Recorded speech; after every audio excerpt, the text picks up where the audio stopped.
미국에서 한국과 같은 공공보험 성격의 연방정부 차원의 단일 건강보험 제도가 추진됩니다. 센서스 연방상원의원은 어제 9월 중에 이 같은 모두를 위한 건강보험 법안 메디케어 for All을 상정할 계획이라고 밝혔습니다. 한국 외교부가 재외 공간을 대상으로 소속 행정직원 등에 대한 부당 대우 실태 파악에 나선 것으로 알려졌습니다. 실제 외교부는 공문을 통해 전 세계 재외 공간에 근무하는 행정원에 부당 대우를 당할 경우 익명으로 건의할 것을 지시한 것으로 알려졌습니다. 트럼프 행정부의 이민 단속이 무작위로 벌어지고 있습니다. 지난 7월 달에 실시된 이민 세관 단속국의 단속에는 체포자 650명 중에 457명이 무작위 단속에 의해 적발된 것으로 드러났습니다. 트럼프 대통령이 11일 군사 옵션을 천명하며 북한에 대한 압박 수위를 높였습니다. 북한이 현명하지 못하게 행동한다면 이제 군사적 해결책이 완전히 준비됐고 장전됐다고 밝힌 것입니다. 그런데 트럼프 대통령은 이 같은 강경 발언을 쏟아내면서도 북한과의 협상을 항상 고려하고 있다고 말했습니다. 북한의 태도 변화를 끌어내려는 고도의 대북 강훈 전략으로 분석되고 있습니다. 최근 흉기를 이용한 범죄가 뉴욕시 곳곳에서 발생하고 있습니다. 같은 날 도서관과 지하철에 있던 이들이 괴한이 휘두른 흉기에 부상을 입었습니다. 공공장소에서 일어나는 흉기 범죄에 시민들은 불안하기만 합니다. 저희 KBTV와 엑스트림케어, 실버타운이 공동 주최하는 2017 경로대잔치에 대한 관심이 뜨겁습니다. 지난 9일과 10일 선착순으로 배포한 무료 입장 티켓은 배포 30분 만에 모두 동이 났습니다. 이상은 오늘의 주요 뉴스입니다.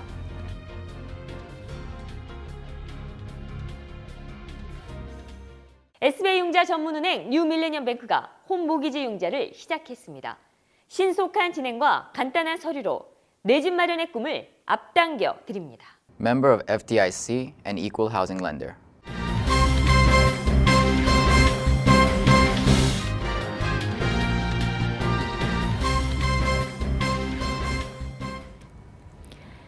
시청자 여러분 안녕하십니까? 8월 11일 KBTV 뉴스9입니다.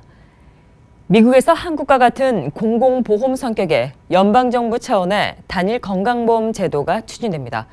지난해 미국 대선에서 아웃사이더로 돌풍을 일으킨 주역 버니 샌더스 연방상원의원은 어제 9월 중에 이 같은 모두를 위한 건강보험 법안 메디케어 for All을 상정하겠다고 밝혔습니다.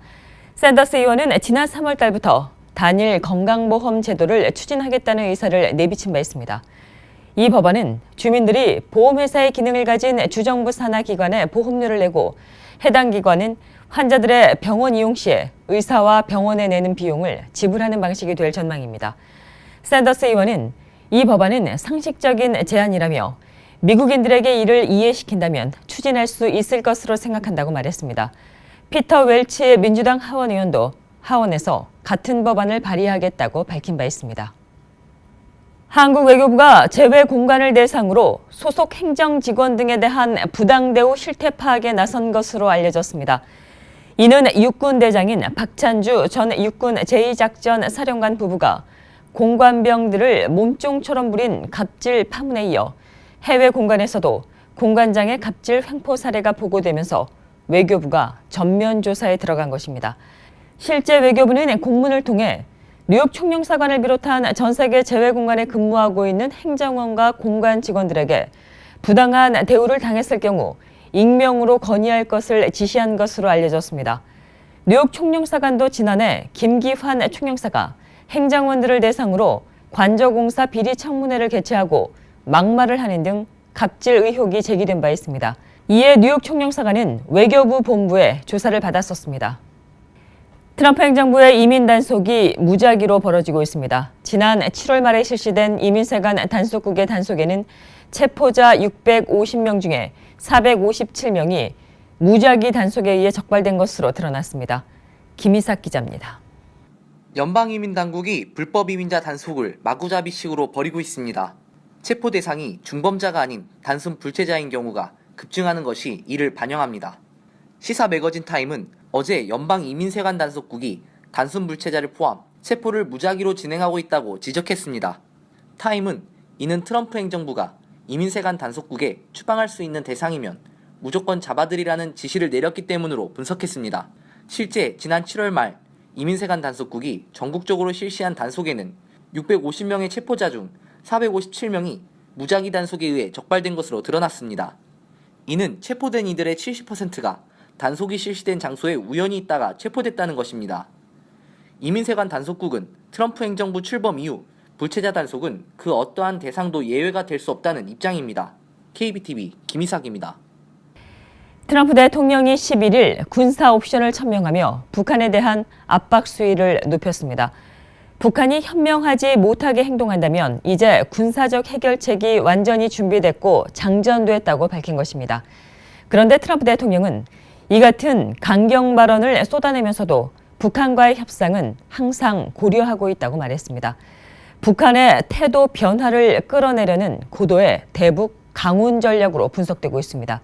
계속해서 김희삭 기자가 보도합니다. 도널드 트럼프 대통령이 11일 군사 옵션을 천명하며 북한에 대한 압박 수위를 최고조로 끌어올렸습니다. 트럼프 대통령은 이날 트위터에 북한이 현명하지 못하게 행동한다면 이제 군사적 해결책이 완전히 준비됐고 장전됐다며 김정은이 다른 길을 찾길 바란다고 밝혔습니다.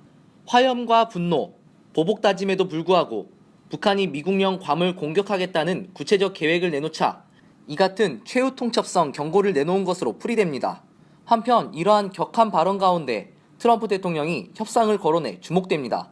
트럼프 대통령이 전날 NSC 회의에서 대북 선제 타격 가능성에 대해 시인도 부인도 하지 않는 동시에 북한과의 협상을 항상 고려하고 있다고 말했습니다.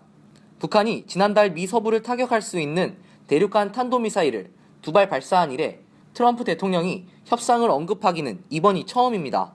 이러한 트럼프 대통령의 언행은 위기 증폭을 통해 북한의 태도 변화를 끌어내려는 고도의 대북 강원 전략으로 분석되고 있습니다. KBTV 김희삭입니다.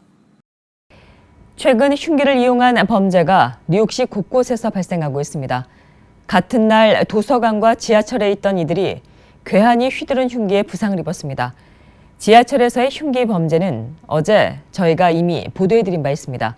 이렇듯 공공장소에서 일어나는 흉기 범죄에 시민들은 불안하기만 합니다. 박소현 기자입니다. 뉴욕시 곳곳에 흉기를 이용한 범죄가 잇따르고 있습니다. 지난 9일 오후 5시경 브루클린 지역 그랜드 아미 프라자 인근 중앙도서관에서 26세 여성이 괴한이 휘두른 흉기에 찔렸습니다. 경찰에 따르면 피해 여성이 도서관에 앉아 컴퓨터를 하고 있던 도중 범인이 의자 뒤를 발로 차며 여성에게 다가와 주방용 칼을 들고 여성의 손을 그었습니다. 흉기를 휘두르기 직전 남성은 여성에게 너무 가까이 앉지 말라고 말했습니다. 이 사고로 여성은 왼손과 오른손에 부상을 입어 치료를 받고 있는 것으로 알려졌습니다. 경찰은 이 사건의 용의자 43세 테런스 윌못을 불법 무기와 약물 소지 혐의 등으로 기소했습니다. 한편 같은 날 오후 맨해튼에서도 흉기를 이용한 범죄가 발생했습니다. 이번에는 묻지마 폭행이었습니다. 저녁 7시 30분경 렉싱턴 애비뉴 59가역 지하철 플랫폼에 서 있던 16세 소년에게 괴한이 흉기를 휘둘렀습니다. 봉변을 당한 피해자는 얼굴이 칼로 찢겨 병원에서 치료를 받고 있습니다. 범인은 현장에서 달아나 아직까지 잡히지 않았습니다. 이처럼 최근 들어 잇따라 발생하고 있는 흉기 범죄와 묻지마 폭행에 시민들은 불안에 떨고 있습니다. KBTV 박소연입니다. 저희 KBTV와 엑스트림케어, 실버타운이 주최하는 2017 경로 대잔치에 대한 관심이 뜨겁습니다. 지난 9일과 10일 선착순으로 배포한 무료 입장 티켓은 배포 30분 만에 모두 동이 났습니다. 박소현 기자입니다. KBTV와 엑스트림케어, 실버타운이 주최하는 2017 경로 대잔치에 관심이 뜨겁습니다. 지난 9일과 10일 이틀에 걸쳐 선착순 400명에게 무료 배포한 입장권은 배부 시작 30분 만에 모두 매진됐습니다. 입장권을 배부한 실버타운 앞에는 경로대잔치 입장 티켓을 얻기 위해 많은 어르신들이 자리했습니다. 네, 12시부터 이제 밖에서 막 어르신분들께서 줄 서 기다리시고 막 신문지 깔고 기다리시고 하시는 분들이 계셨었나 봐요. 생각했던 것보다 너무 많은 분들이 오셔가지고요. 생각보다 그 티켓이 빨리 매진돼서 더 드리지 못한 게 막 지금 너무 죄송스러워가지고요. 아직도 티켓 문의가 들어오시고 하는데 이제 다 매진이 돼서 그게 약간 좀 그러네요. 오는 17일 5시 플러싱 대동연회장에서는 뉴욕, 뉴저지, 코네디컷 거주 어르신을 대상으로 무료 효도잔치를 엽니다. 한국의 효와 어른 공경을 널리 알리기 위해 개최되는 이번 행사는 공연과 장기자랑 등 풍성한 볼거리가 제공됩니다. 행사가 이제 한 주인데 저희가 이제 막바지로 이제 준비할 건 거의 다 했고요. 이제 1부, 2부로 나뉘어지는데 1부 준비는 끝났고 2부 이제 장기자랑이나 이런 거에 대해서 이제 거의 마무리 작업을 하고 있어요. 또한 맛있는 식사 제공과 푸짐한 경품이 마련됩니다. 2017 경로 대잔치, 어르신들의 즐거운 시간을 위한 막바지 준비가 한창입니다. KBTV 박소연입니다. 의료용 마리화나가 합법화되면서 사용되는 영역도 점차 확대되고 있습니다. 뉴욕주는 의료용 마리화나를 알약과 캔디, 연고 등으로 확대 적용한다는 계획입니다. 계속해서 박소현 기자가 보도합니다.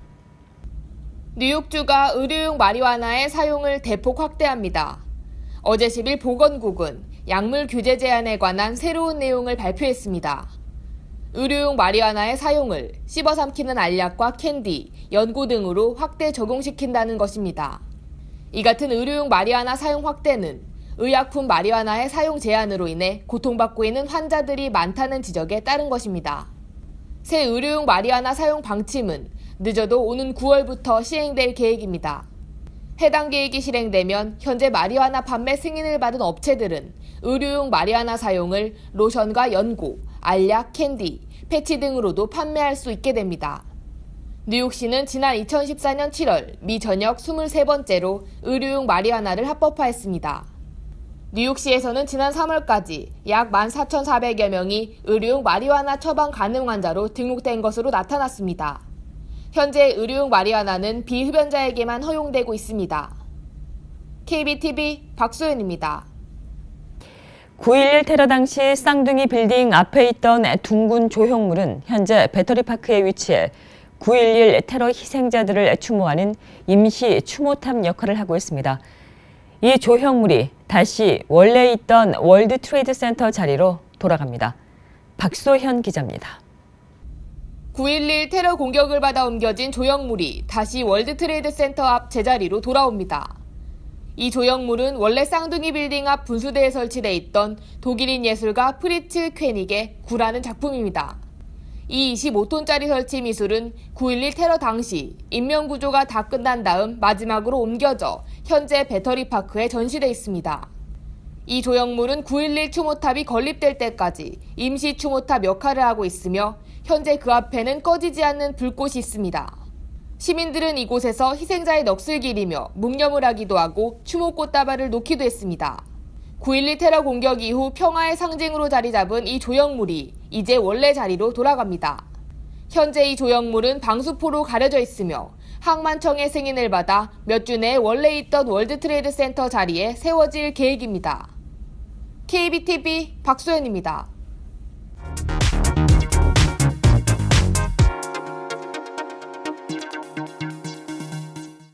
네, 오늘 처음으로 선보이는 시간입니다. 뉴스 인사이드 시간인데요. 뉴스 인사이드 시간은 한인사회 주요 이슈, 또 한인사회가 아니더라도 주요 이슈에 관련돼서 기자와 함께 알아보는 시간으로 꾸리겠습니다. 오늘은 뉴저지 팰리세스 파크 교육위원 선거와 관련된 내용 알아봅니다. 박소연 기자? 네.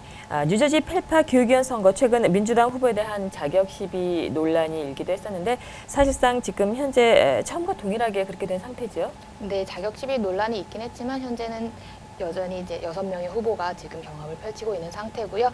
교육위원들은 팰팍 주민들의 투표로 선출되는 것이고요. 이제 교육위원이 하는 일은 각 학군의 교육 예산을 집행하고 이를 감시하고 또 커리큘럼이나 학군의 교육 정책 같은 거를 승인하는 그런 역할을 하는 위치입니다. 그래서 이제 팰팍 지역 같은 경우에는 1년 교육 예산이 2,700만 불에 달해요. 그래서 1년에 3명씩 로테이션을 두고 지금 선거가 치러지고 있고요. 작년에도 3분이 당선이 됐고 이번에 올해도 3석이 공석이 돼서 3년 임기로 올 11월에 3석을 이제 후보를 이제 선출하게 될 계획입니다.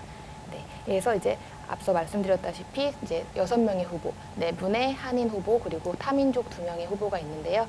일단 이제 세석을 뽑는 만큼 이제 3명씩 팀을 꾸려서 러닝메이트를 이뤄요. 그래서 이제 무소속으로 출마한 3분, 그리고 민주당의 지지를 받으시는 3분이 이렇게 후보로 나서게 되고요. 이렇게 이제 무소속으로 이제 출마하게 된 교육위원은 이제 오윤구 전 교육위원이셨고, 이제 제프리 우 현 교육위원, 그리고 토마스 마타라조 후보가 이제 무소속으로 이제 러닝메이트를 꾸려서 이제 경합을 펼치게 되고요. 이제 민주당의 지지를 받으시는 3분은 이제 스테파니 장 후보, 스카더 후보, 마리아 알바레즈 후보가 이제 민주당의 지지를 받아서 교육위원 후보로 이제 출마를 하게 됐습니다. 네네, 그렇군요. 그러니까 민주당의 공천을 받은 한인 후보, 한인 후보만 놓고 봤을 때 한인 후보 2명, 그다음에 또 무소속으로 이제 한인 후보 2명 이제 이렇게 해서 경합을 이제 벌이게 되고, 오늘 이 시간을 통해서 이렇게 3년 단위로 또 이렇게 또 3명씩 이렇게 공석이 되면 또 다시 채우고 뭐 이런 부분에 대해서 전해드리는 거는 많은 부분이 좀 모르지 않았을까 이런 생각이 조금 드는데요. 그렇다면 좀 이건 좀 다른 얘기입니다. 이번 펠파 교육위원 선거에 관심이 가는 사안이 있는데, 아까 말씀 한 대로 전 교육위원으로 출마한 오윤구 후보가 지금 현재 펠팍의 어떤 정치 패러다임을 바꾸겠다, 뭐 이런 변으로 출마를 했습니다. 어떤 내용이죠? 아시다시피 오윤구 후보는 2009년에 민주당의 공천을 받아서 교육위원을 지내신 후보예요. 근데 이제 이번에는 무소속으로 출마를 하게 됐는데, 출마를 하게 된 변을 들어보면은 당시 본인이 민주당의 공천을 받아서 교육위원 했을 당시에는 보이지 않는 손이나 이런 기득 정치권 세력의 억압을 받아서 많이 이렇게 할 수 없는 일들이 많았다, 이렇게 말을 했어요. 그래서 이번에 무소속으로 출마를 하게 됐다고 밝혔고요. 그래서 아시다시피 현재 펠팍은 시장, 부시장, 시의원 모두가 다 이렇게 민주당 소속이잖아요. 전통적으로 펠팍은 이제 민주당의 텃밭인데요.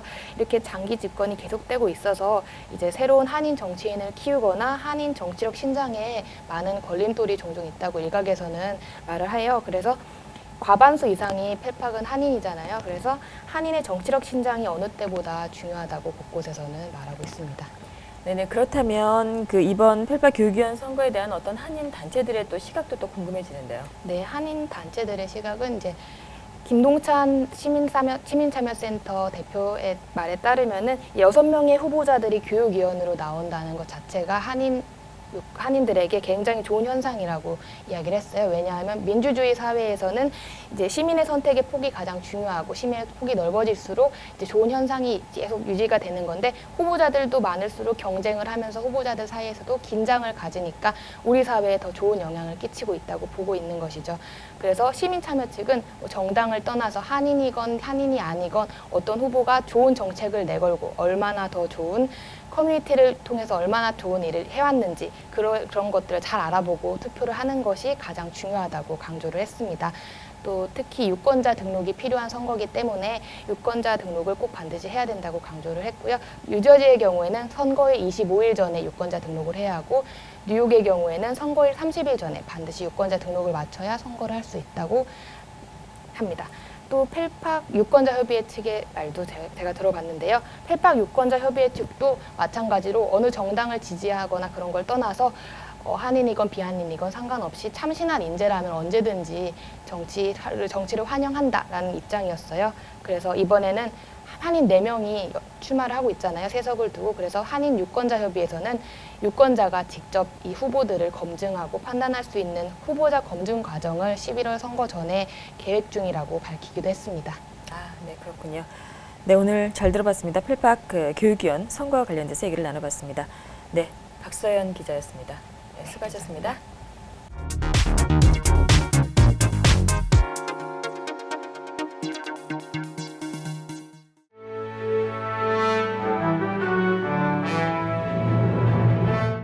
(8월 11일) 사건과 사고입니다. 퀸즈 지역에서 주차 자리를 놓고 일어난 다툼이 총격 사건으로 번졌습니다. 경찰에 따르면 지난 9일 오후경 76살 여성이 한 남성을 향해 총을 쏘기 시작했습니다.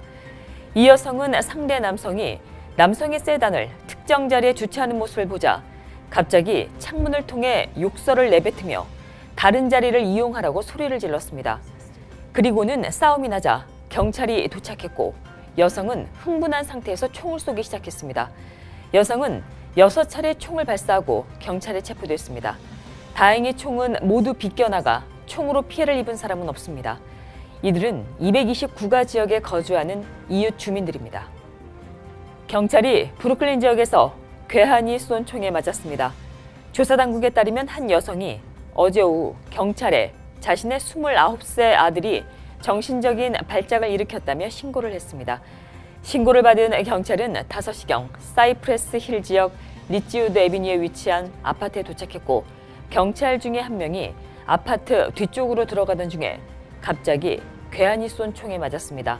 3차례 총을 맞은 경찰은 30세 하트 누구엔이며 그는 흉부와 팔에 총상을 입어 병원으로 이송됐습니다. 누구엔은 현재 생명에는 지장이 없는 상태며 병원에서 치료를 받고 있습니다. 한편 총을 겨눈 범인은 사건 현장에서 두블락 떨어진 지역에서 숨진 채로 발견됐습니다. 그는 총으로 자살한 것으로 알려졌습니다. 경찰은 정확한 경위를 조사하고 있습니다. 어젯밤 브루클린 아파트에서 화재가 발생해 남성 한 명이 숨졌습니다.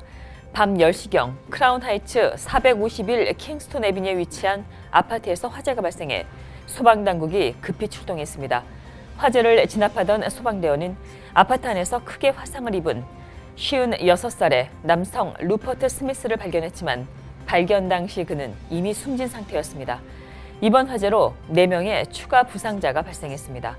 주변의 증언에 따르면 화재는 스미스 집에서 시작됐고 걷잡을 수 없이 빠르게 번졌습니다. 아직까지 정확한 화재 원인은 밝혀지지 않았습니다.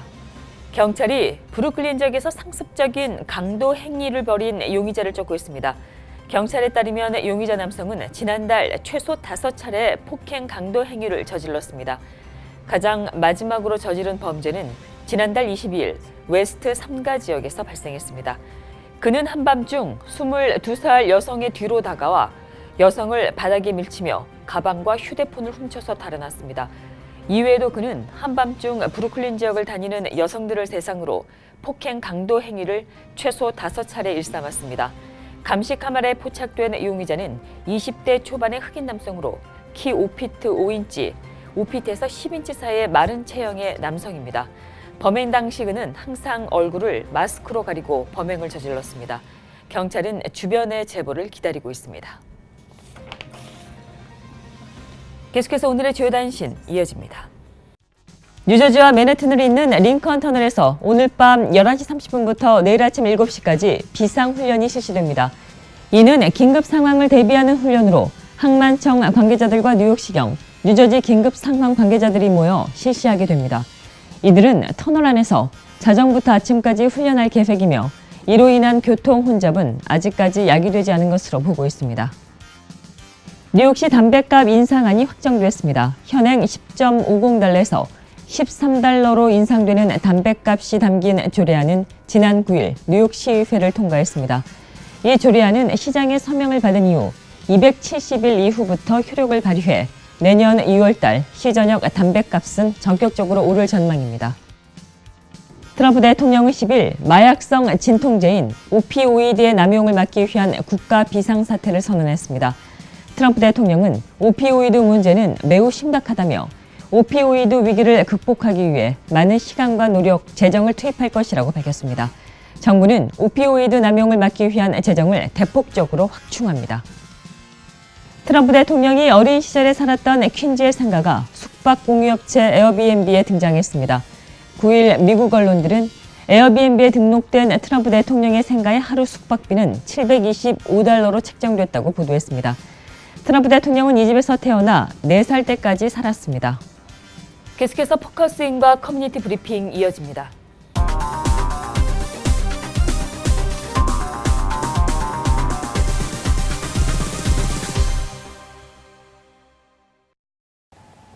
네, 오늘 포커스인 김동석 시민참여센터 상임이사님과 함께하는 시간입니다. 안녕하십니까? 안녕하세요. 네네.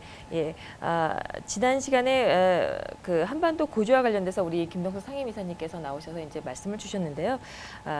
그거와 관련돼서 저희가 전망을 조금 한번 짚어보고 가는 시간을 조금 마련할까 합니다. 그 북한과 미국 앞으로 어떻게 전개될 건지에 대한 전망을 조금 주시지요. 시청자 여러분 다 아시겠지만 지금 미국의 뉴스가 메인 미디어의 뉴스가 다 북한 문제, 미국에 대한 북한의 핵 위협, 트럼프 대통령의 발언, 북한 국가 성명 이런 걸 계속 얘기하면서 그리고 괌을 군사 작전으로 한번 포격을 하겠다. 이런 북한의 입장 같은 게 나오면서 약간 긴장이 고조돼 있습니다. 그런데 이렇게 고조된 거에 대해서 미국의 여론은 지금 굉장히 이게 가장 핫한 뉴스로 돼 있는데 미국에서 사는 한인 사이는 좀 평온한 것 같아요. 그리고 또 오히려 한국도 이거에 대해서 한껏 긴장이 되고 그러는 거는 미국의 여론만 못한 것 같고 이렇기 때문에 뭔가 뭐 믿는 구석이 있어서 그런가 뭐 이런 그 얘기도 있고 그런데 제가 생각할 때는 그거가 아니고 이런 거 있잖아요. 아유 여러분 늑대가 나타났습니다. 나 좀 도와주세요. 처음엔 장난으로 심심하니까 그러다 정말로 늑대가 나타났을 때는 아무도 또 장난이겠거니 아무도 도움의 손길이 없어서 늑대한테 다 당해버리고 말은. 여러분 우리가 지금 넋놓고 있다가 어떻게 보면 한반도의 상황이 이 그 폭격과 화염에 휩싸게 된다 그러면 너무나 놀랄 것 같아요. 그렇기 때문에 이 지금은 어떤 형태로든 예측할 수 없고 간절히 우리가 할 수 있는 일은 미국의 오피니언 리더들이나 정치권에다 대고서 평화적인 방법, 전쟁은 절대 아니다. 이런 그 목소리를 좀 내면 낼수록 이 긴장이 좀 가라앉지 않을까. 이제 이런 기대도 해보면서요. 지금의 상황으로 봐서는 거의 한반도 전쟁이라는 부분에 있어가지고서는 정말 긴장이다. 정말 매우 위험하다.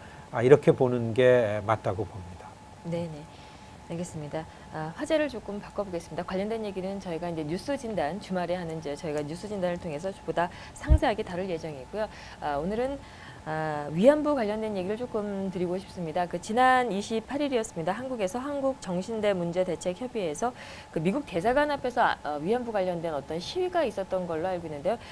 과연 그 대사관 앞에서 항의 시위를 어떤 이유로 했는지가 궁금해지는데요. 저도 봤습니다. 그 뉴스를 보면서 굉장히 당황했어요. 네네. 그 시위는 어떤 시위였냐면은 미국 대사관 앞에 가서 미국은 한국과 일본 사이에 있는 이 위안부 관련한 문제를 가지고 두 나라가 합의하라고 푸시하지 말라 뭐 이거였었습니다. 네네네. 그러니까 그거는 내용은 그런데 지난 2015년 12월 28일 박근혜 정부와 아베 정부 간에 맺은 합의를 미국이 그렇게 하도록 푸시를 했다라는 거를 사실로 여기고 항의 시위였었습니다. 그런데요, 너무 충격을 받은 거는 네네. 위안부 피해자 할머니 두 분이 미국 대사관 앞에 가서 시위하는데 앞장을 섰어요. 네네. 그래서 이 위안부 문제에 굉장히 진지하게 이거를 이니시에이트 해가지고 저도 그 중에 하나인데 그렇게 온 미주 동포, 미국 시민 입장에서 볼 때는 저건 좀 아닌데 이런 생각을 해가지고서 그 시위 내용에 대해서는 굉장히 저는 놀랬고 또 어떻게 보면은 옳지 않다 이런 생각을 하게 됐습니다. 위안부 할머니를 이렇게 앞세워서 자칫 잘못하면 뭐 어떻게 잘못된 그런 내용이 전달될 수 있을 것 같다라는 이제 그런 우려가 좀 생기는데요. 그러면 우리 김동수 상임이사님 같은 경우는 미국의 위안부 결의안과 관련해서 이제 주도적인 또 이렇게 도움 또 역할을 또 하셨기 때문에 더욱더 그렇지 않을까 그런 생각이 되는데요. 그렇다면 앞으로 이제 이런 방향을 어떻게 좀 끌고 가야 될지 그거에 대한 의견은 어떠신가요? 너무 중요한 문제입니다. 지금 북한의 핵 위협 여기에 대해서는 미국, 한국, 일본이 관계라는 거를 아주 잘 드라이브 해야 되는 건데 위안부 문제라는 거는 정확하게 미국도 동의하고 한국도 동의하고 일본도 어쩔 수 없이 동의할 수밖에 없을 정도의 인권 문제로 있어야 되는데 이게 미국과 한국 관계도 여러분 그게 이용수 할머니가 2007년도에 일본군 강제종군 위안부 결의안을 패스한 다음에 미국 의회, 미국 본부잖아요. 미국 중심 의회에서 여러분 우리 한국 정부도 못 해준 거를 여러분들이 해줬습니다. 얼마나 고마운지 모르겠습니까? 그리고 미국 의원들 만나실 때마다 미국한테 너무 고맙습니다. 그러다 갑자기 미국의 항의 시위를 하는 게 어떻게 설명해야 될지 모릅니다. 핵심의 내용은 뭐냐면 안보라는 문제가 나오면은 미국과 일본과 한국 관계가 너무 중요하니까 미국의 입장에서는 한국, 일본 이게 이슈가 좀 다르니까 서로 이 안보 관련해서는 사이 좋게 지내야 된다. 이런 거를 계속해서 얘기하는 거는 이해가 가죠. 근데 지금은 그 어디도 2015년도 일본과 한국이 위안부 합의하라고 미국이 무슨 푸시를 했다라는 근거는 아직 없습니다. 근데 이게 생각이 이 위안부라는 거는 민족 이슈 아닙니까? 그렇기 때문에 이게 휘발성이 커요. 조금만 건들면 와 나도 미 전역의 동포들이 그러한 부분 때문에 나와서 이거를 결의안으로 만들었는데 한국에서도 미국 때문에 12, 28 한일 간 합의를 봤다라는 게 지금 확산되고 있어요. 그렇게 되고 미국 대사관 앞에 가서 항의 시위하는데 할머니 두 분이 앞장서니까 위안부 문제를 가지고서 이게 어떻게 한국 내에서 확산되면 이게 반미 시위로 번질 가능성이 있는 거 아닌가. 저는 이런 생각을 해보면서 화들짝 놀랐습니다. 방법은 이거는 정말 어떻게 해야 되냐면 미국도 어쩔 수 없이 동의해준 역사의 진실이고 여성 인권의 문제고 전쟁 범죄의 문제다. 요거 이상 이하도 아니게 딱 붙들어야 됩니다. 이거는 한국과 일본 간의 분쟁의 문제가 아니다. 일본도 이거에 동의할 수밖에 없다. 인류 보편 가치이기 때문에 요거만 갖고 가야 됩니다. 예.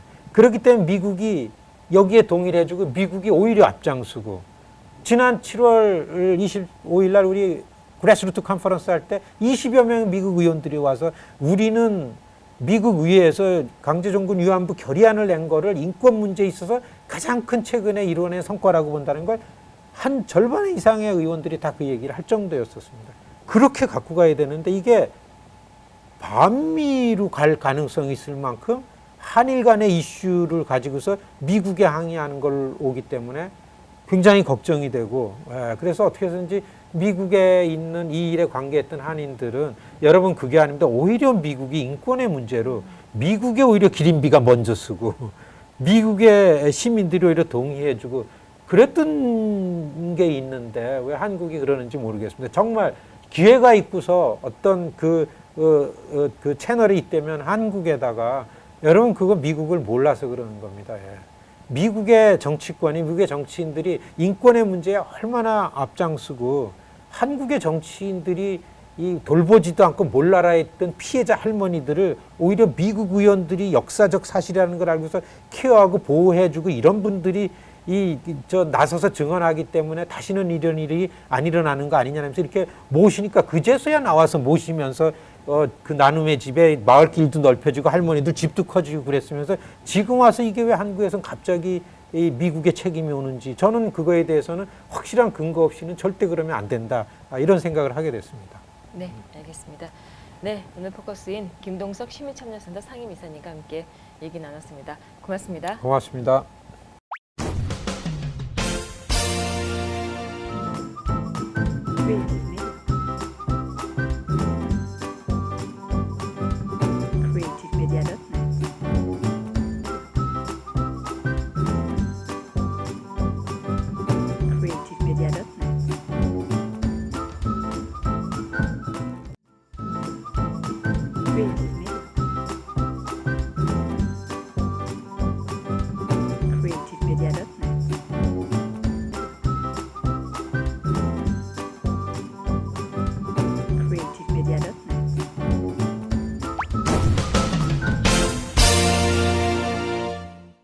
계속해서 환율과 증시 보시겠습니다.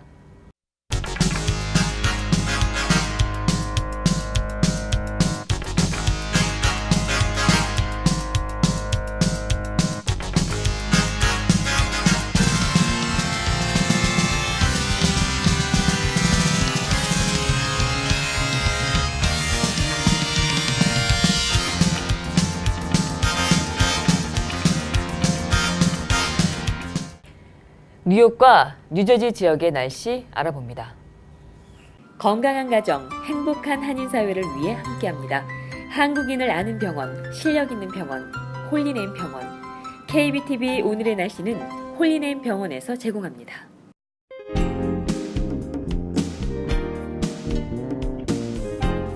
오후까지는 하늘이 맑고 날이 좋았습니다. 저녁부터는 비구름이 몰려와 날이 점차 습해지는데요.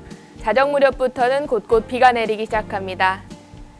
토요일 새벽부터 내린 비는 아침까지 계속됩니다. 하늘은 하루 종일 흐리겠으며 오후 사이 한두 차례 곳곳 비가 내립니다. 일요일은 비 소식 없이 날이 쾌청하고 맑습니다. 최고 기온은 84도, 최저 기온은 68도입니다. 다음 주 날씨입니다. 다음 주 한 주는 대체로 맑고 무난하겠습니다.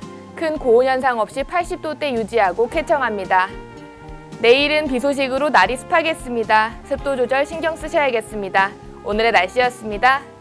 건강한 가정, 행복한 한인사회를 위해 함께합니다. 한국인을 아는 병원, 실력 있는 병원, 홀리네임 병원. KBTV 오늘의 날씨는 홀리네임 병원에서 제공합니다.